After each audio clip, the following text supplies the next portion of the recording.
Welcome to Weapons Education. This is going to be an interesting video. It's an interview with my father, a cop. I'm going to tell you a couple of things right now before we get into the interview, because I know these questions will come up. We already did the video, he's on his way home, and I wanted to preempt the video and say a couple things. First of all, I think you'll be able to tell when you watch the video how proud I am. Of course, it's my father, but I'm also not just proud of him because of what he did in law enforcement, but I'm proud of him. Imagine being paralyzed and not holding a grudge against the person who did that injury to you. I'm going to say a couple things he doesn't know I'm saying right now, because I know these questions are going to come up. I'm going to talk a little bit more about his injuries right now. And first of all, he is 77 years old. I think he looks great. I think you'll agree with me. I hope I look that good when I'm 77. He told me some stories off camera that he wasn't comfortable with saying on camera, and I'll just tell you a little bit about him. What these cops who protect our lives, what they go through. In one instance, he was almost killed assassination style. His partner saved his life. That's one really cool thing of how the policemen, military, firefighters, how they stick together. It's just how well trained they are and how brave they are. So this is really my way of saying thank you to all the civil servants out there protecting us and protecting our society. And my father also thanks law enforcement, as you'll see here in a moment. His injury, I'm going to get a lot of questions on it.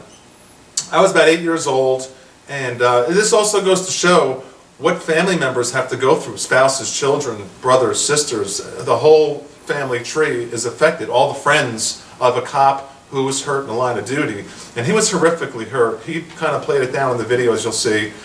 He was, for the first 6 years, paralyzed from the waist down after the injury. And back then, in the late 60s, early 70s, the technology wasn't there to rebuild the spines the way they can do it today, spinal cord stuff and things like that, because he had a serious spinal cord injury. But he went through 3 serious surgeries. And I remember like it was yesterday, dealing with that, being 8 years old and having a dad who's basically bedridden. He fought, and after about 6 years, he went through a lot of therapy, and he ultimately got on his feet, and he was adamant to walk again. And he was able to walk throughout his life, a little bit. He actually, at one point, at the height, because he got hurt at 34 years old, he was young. At his height, maybe when he was about 41 years old, he actually coached my Little League team. He wasn't able to, do much, but he was able to walk up to the mound, and I was a little pitcher back then, and he was able to, still be a dad. He really stepped up to the plate and put his injury behind him and just trying to make the best out of his life, which he did. So I'm proud of him for that. So that's going to come up, so I figured that's the more details on his injury, and the family members really have to deal with policemen getting hurt in the line of duty. Also, I said he's 77. This question is going to come up. What weapon did he carry? And back then, I asked him before we did the video. He goes, "Yeah, I just carried a .38 Special." He just said it nonchalantly, a little .38 6-shooter. So that's it. Enjoy the video, and thank you so much. Welcome to Weapons Education. I'm proud of this video. I mentioned that I was going to have an interview with my father. Hello, Dad. Hey, Tom. How are you? Okay. Thank you for doing this interview. I know it's caught you off guard. You were not aware of this, right? No, absolutely not. It caught me completely off guard. Okay. You just went on a cruise? You had a nice cruise? Had a wonderful cruise. We just got off the Oasis of the Seas, Royal Caribbean Cruise Line. The world's largest cruise ship. It was magnificent. I recommend everyone who go on it. Good for you. A wonderful, wonderful cruise. I'm glad you're enjoying your golden years in life. And well, you do a lot. You stay pretty active. Considering the injury you've had, we'll speak about the injury. Sandy and I try our best to enjoy our life to the fullest each day, because life is very rapid, and you turn around, your years are all behind you. So we're trying to enjoy whatever years are left ahead of us. That's good advice. Dad, how many years were you a law enforcement officer? Take a look at the camera. I was a New York City police officer for 10 years before I was injured in the line of duty, and I spent 3 years afterwards, before I retired, trying to recuperate from the injuries, which turned out they were lifelong injuries. But what else can I tell you? Well, okay, so you're law enforcement for 10 years. let's take a look at the camera. There's a lot of viewers who are considering getting into law enforcement. They're young, they're 18, 19, 22 years old. Do you recommend our viewers to get into law enforcement? Absolutely, it's a marvelous career. People that are dedicated and looking to help others and to feel proud of themselves for doing things for others. And they'll be very, very pleased and very happy with the career. It's a very rewarding career. I've helped deliver, when I was a police officer, delivered 22 babies. It was, never delivered a baby in my life. And I'll never forget the very first baby that we were called upon to deliver. I went home and I was sick that night. That would be something. Was it in the back of a car or something? No, it was in a lady's house, but something I never had experienced before. And it was shocking to me, the whole thing. But wonderful experience. And after a while, you start feeling like, hey, I know how to do this. And you start delivering them like it's nothing. Well, let's talk about things that are exciting or different in the field of law enforcement. I'd imagine every single day is different, right? Oh yes, every day, almost every minute. That's what's wonderful about it. It's never boring. There's always something new going on because you're dealing with the public, and sometimes you're dealing with the nicest people in the world, and sometimes you're dealing with the most miserable people in the world. And you're dealing with people that are dope addicts, psychos. I've dealt with many of those. We got called one time in Brooklyn, New York, that a water tower about 150 feet high, and a man that was released from psycho ward had climbed up there, claiming that little men were chasing him. And I climbed up there. I must be nuts, because it's a very small little ladder. When I got up there, I was telling him, come on, I'll help you down. He said, no, he says, all these little guys are after me. I said, what little guys? He said, look, they're right in front of you. I said, where? He said, right there. So I took my hat off, and I put my hat down like that. He says, I got them, they're inside my hat, and I put my hat back on my head. I said, I got them, don't worry about it, let's go. You won't let them out? I said, no. He said, you sure? I said, yeah. He followed me all the way down the ladder. I never knew that story. That's funny. Yeah. But that's only Well, what about the stress of the job? It's got to be stressful, right? tremendous stress all the time. And it doesn't matter where you work. Policeman's a policeman anywhere. I spoke to a policeman last week who was an Alabama state trooper, and he told me he was on drug patrol on the highways. He would stop cars for various violations, and then he would, if he sniffed marijuana or something, stopping them for the speeding violation would give them the right to search their car, and they would arrest them for drug violations. But he said he was out there strictly looking for drugs, and he says, you'll be shocked. He says he makes 3-4 drug arrests a week. So Yeah, so he's doing a good job for society. yes, he's doing a wonderful job, and it's a dangerous job, because when people are afraid of arrest, they get very violent. You never know what they're going to do. And when you're talking about carrying concealed weapons, there's a big difference between carrying a concealed weapon as a distinguished citizen, A legal. a legal weapon, carrying it with a legal permit, and the gangster or the crook, the low-class criminal who carries them without permits, and they're mostly stolen weapons and things of that nature. They're the dangerous ones, because the policeman innocently stops them for a simple violation, and they think that you know the violation they've actually committed, and you don't. That's when the policeman gets hurt, because you're walking up, you're not prepared for some idiot pulling a gun and shooting you unexpectedly. Policeman's job is a dangerous job, but it's a job that's also very rewarding, and I respect that. When I was hurt, I got thousands of letters from people who I helped and I'd forgotten about, took it as ordinary police work. But these people didn't forget me. And they wrote some very poignant letters telling me how they remembered how I helped them in their time of dire need. And policemen do these things every day and don't even think about it. But that's part of a policeman's job. Do you think it's you were personally rewarded, but do you think the public appreciates policemen?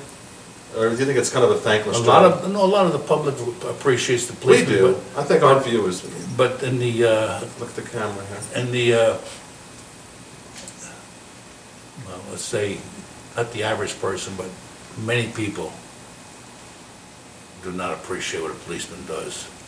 You know, the average person comes into a contact with a police officer when they get stopped for a traffic violation or some minor infraction, and therefore they've got a bad taste for police. But when they need a policeman and this guy's coming up ready to put his life on the line for you, that makes a big difference. That's right, it's a good point. And the policeman, when somebody, I'm sorry, fly. Mosquito. There's a mosquito right Okay. on my nose. You can cut that out, I hope. No, go ahead. It's live. Anyway, The way okay, we're talking about, is it a thankless job? You know, you're putting your life on the line, but I think most of our viewers do appreciate the fact that law enforcement puts their life on the line, and we appreciate that if we're a victim of a home invasion, you guys are gonna storm our house and try to protect us and put your lives in the way to... when a policeman is called for any particular occasion, he never looks to see who the person is, what the person is, if they're male, female, if they're any personality, or if they're like somebody important, somebody that's not important, makes no difference. They're running to help somebody in trouble. And it doesn't make a difference who that person is, whether they're rich or poor. Black, white, yellow, green, makes no difference. You don't look at any of that stuff. All you're doing is looking at somebody's in need, and you're there to help. You're there to do your job. It's wonderful. We got called on a case many years, this is going back many years, of course, when this man in an apartment house was breaking into each apartment, and he had knives that he took from the previous apartment, out of the kitchen drawers, and he was stabbing everybody in sight. And they called us, and my partner and I went up there, and when we went up there was already 7 people that were stabbed by him, and some very seriously. And we had our weapons drawn, but I saw that he didn't have it all up here. He was speaking wild, outrageously loud, and he wanted to destroy the world. Anyway, my partner went outside, climbed a fire escape, came in through the window from behind him, while I kept his attention talking to him. And my partner grabbed him, and the two of us got him down, got him handcuffed, and brought him in. We didn't arrest him, we took him to the psycho ward. That's where he belonged. But there's all kinds of different cases. Any policeman could tell you stories all day, and you could write a book on it. And when you come down to it, they're basically all the same stories. You're there to save somebody's life, you're there to help somebody in trouble. You do what you can to make life better for other people. That's a good answer. Thank you. Thank you for your service, because I know what you've done a lot for the state of New York. What's your opinion on people who can legally carry a gun? I think we already asked you this, but you think it's okay, right? If they're legal, law-abiding citizens? Law-abiding citizens who are properly trained and licensed by the state should be allowed to carry a weapon to protect themselves, their families, in an emergency, in case we never know what's going to be in this crazy world. But having a permit does not make you a vigilante, does not make you a policeman. A Policeman is a professional who is properly trained with a weapon, knows when to use it, knows all the laws about the weapons. Individuals don't. Well, sometimes they do, if they're trained. We have a lot of people who are very professionally well trained. Well, if you're professionally trained, you understand that you don't use your weapon unless you're using it to protect yourself. You don't pull a weapon to bully somebody or frighten somebody. You only pull it if your life is in danger or if your family or somebody else you're looking to protect. These are things that have to be taught to people before they're licensed. Which most states do teach that, and I think most of our viewers are pretty smart and they're pretty level-headed, and we speak about that a lot on the channel as far as when you have your firearm, you become a new person, you're level-headed, you don't get into road rage incidences, and you hold yourself up to a higher level. Let's talk about something else. Let's talk about your actual injury, as tough as it might be. I remember I was a young boy getting a phone call, and I was with, you know, my mom who's now passed away, but I remember her saying, your dad was hurt very bad, and it looks like he may never walk again. So you went to, there was a lot of rioting going on in the late 60s. Yes. And explain what happened. It was about 3 in the morning. I got a telephone call to put my uniform on and report to a certain location in Manhattan, and to report to a certain inspector there, which I did. And we were assigned to patrol cars, and about 1 in the afternoon, the inspector came up to our car and says, okay, out of the car, leave nightsticks, everything in the car. We're taking 10 police officers and sending them in. To the riot zone. Into the riot zone. He says, we don't want you to carry your nightsticks because we don't want people claiming police brutality or anything of that nature, and we don't want to agitate them into doing anything that maybe they won't do. So we went in, but we went in like guinea pigs. And we got assaulted by 1,500 students. What happened was they started out trying to get their message across in a certain way. And unfortunately, when groups get together, things get out of hand. And that's exactly what happened. It got out of hand. These students were fighting for what they thought was right, and they wanted to get their message out to the public. And unfortunately, it turned out to be a very sad situation. A lot of people got injured very seriously. I was one of them. And but that's all part of your job. Explain now, you're in this riots, you know, elbow to elbow, you're in combat with, you know, people attacking you. Hand-to-hand combat, yeah. People go into a frenzy, and people don't think. We were getting hit by baseball bats, by branches from trees. They were throwing buckets of white glue out their windows at us. And they were hitting us with anything they could think of. And then ultimately... There was 10 of us. And the amazing thing was that the newspapers, some of them say, and these policemen went in and beat these poor students. How in the world would anybody with any intelligence make a statement that 10 people, whoever they may be, could possibly beat 1,500? All you can do is try to do what you can to help yourself survive. That's what we were doing. So, and they took our nightsticks away, so we couldn't barely... You had your gun, but you weren't going to pull a gun. Nobody's going to pull a gun, no, totally. And so how did you get hurt? One of them had grabbed my hat off my head and threw it. And I went over to retrieve it, and one of the students jumped off a second-story balcony and landed on me and broke my back.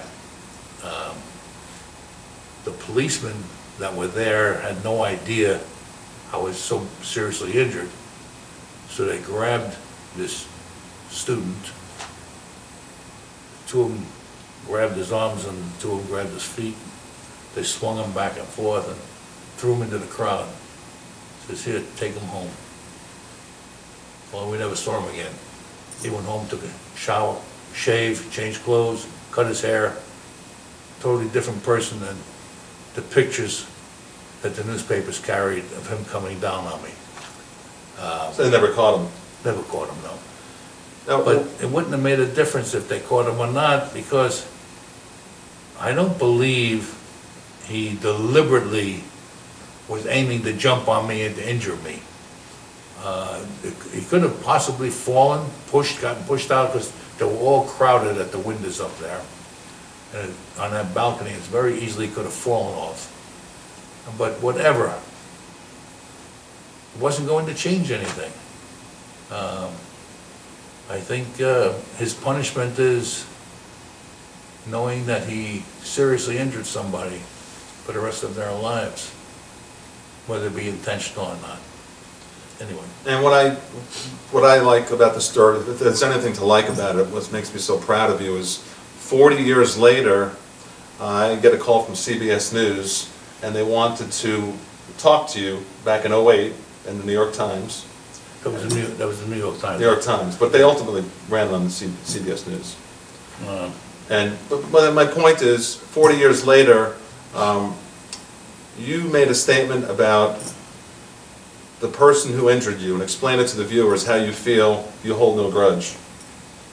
I hold no grudge because they thought what they were doing was right at the time, and things got out of hand, and that's all that's to it, unfortunately. Most people would hold a grudge, being that you're pretty much in a wheelchair a lot now, and Well, what's the grudge going to do? It's not going to change anything, it's not going to solve anything, it's not going to make anybody feel any better or worse. So, that's good. All right, well, I think we covered a couple of good things. I appreciate you getting on tape here and doing this unexpectedly. well, I feel kind of awkward not knowing what you were going to ask me or what I was going to say, and had to kind of make up something on the spur of the moment. You did a very good job. I commend all the police officers throughout the country for the job they do. They're our front line of defense.